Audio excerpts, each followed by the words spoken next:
People are at varying stages of experience in using a trowel when they come to applying Milestone for the first time. In a way, it doesn't matter if this is your first time ever handling a trowel or if you have years of experience of applying stucco or working with concrete. There are some things that are specific to dealing with Milestone that all of you will have to learn if you want to be able to reproduce the type of finishes that we have developed here at Artisan Finishes.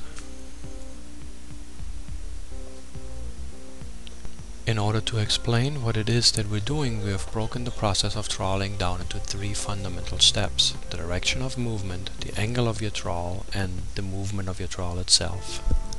Let's start with the direction of movement. Here is what we have found to be fairly common behavior. People like to square off their trowel to the direction of their movement,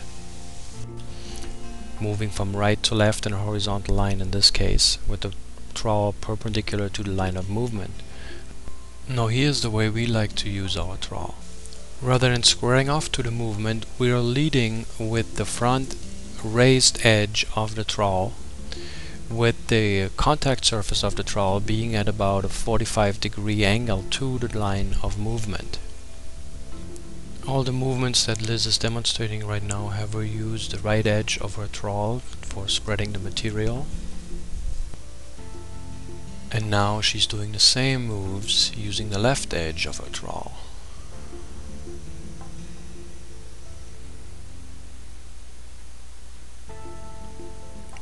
And next we will show you some circular movements, doing small and large circles with the left and the right side.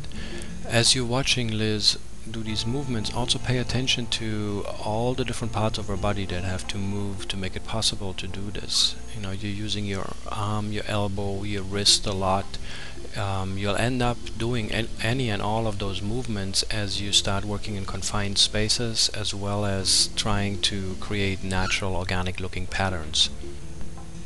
One additional tip: we have mentioned working in confined spaces already.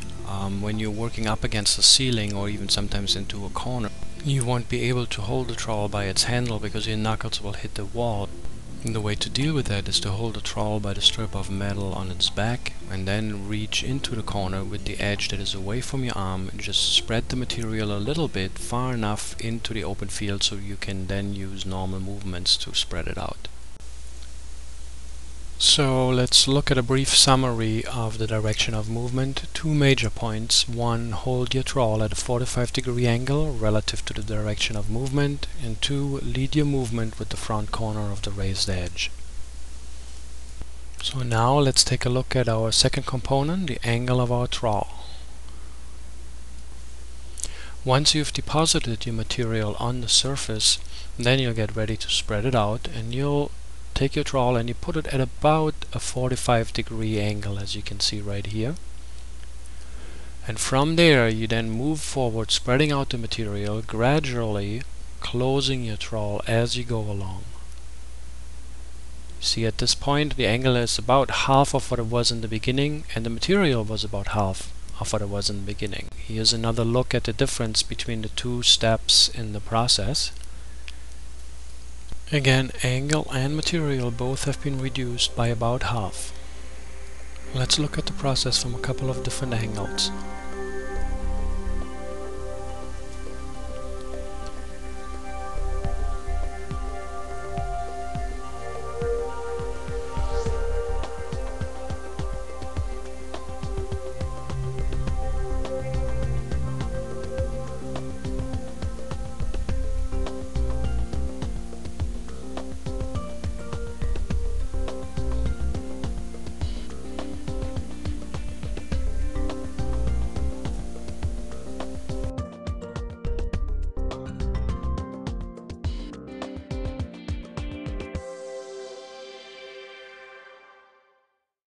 There's one more element that is worth mentioning. At the end of each stroke, as well as when she deposits material from her hawk, Liz cleans off her trowel on the surface. You could see it right there. There's close to no material left on the trowel itself after she deposits the material. And as we're watching her go through the stroke, pay attention to the end of the stroke where she basically repeats that same process.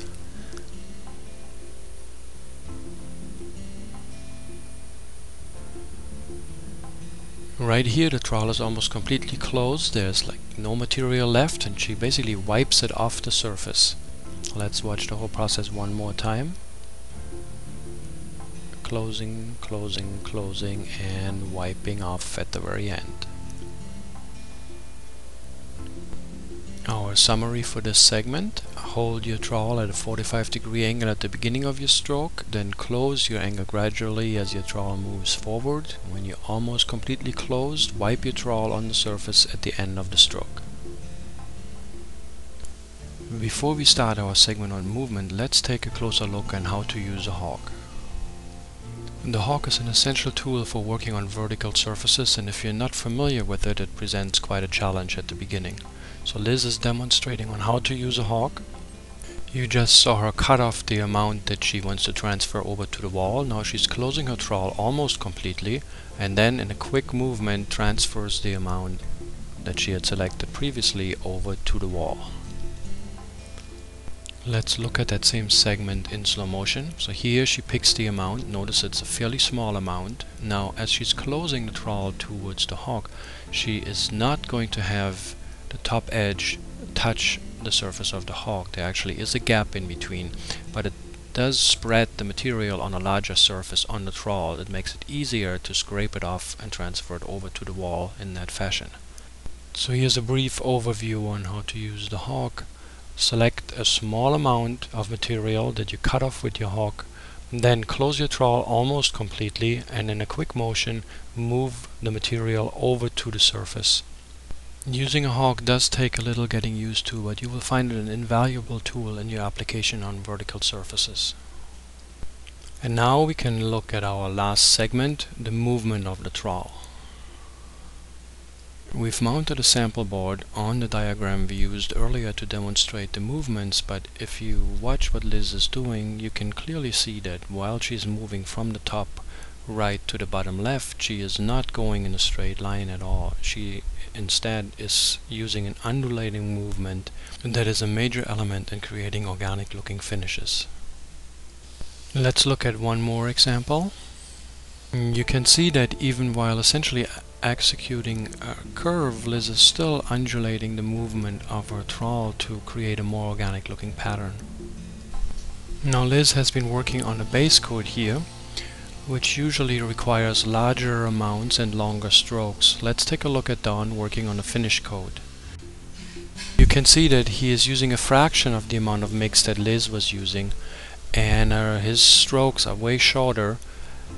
To create movement in the surface, Don uses a mixture of small undulating movements as well as cross-hatching and layering.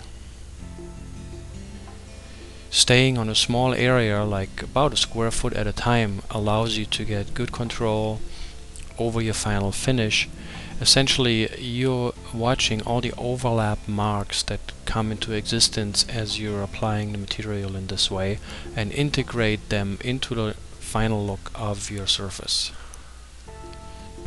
If you want to learn more about the type of finish that Don is applying here, you can find another video on the instructions page of our website at www.artisanfinishes.com, and it's called How to Use the Milestone Starter Kit, and it goes into greater detail on the application of base as well as top coats.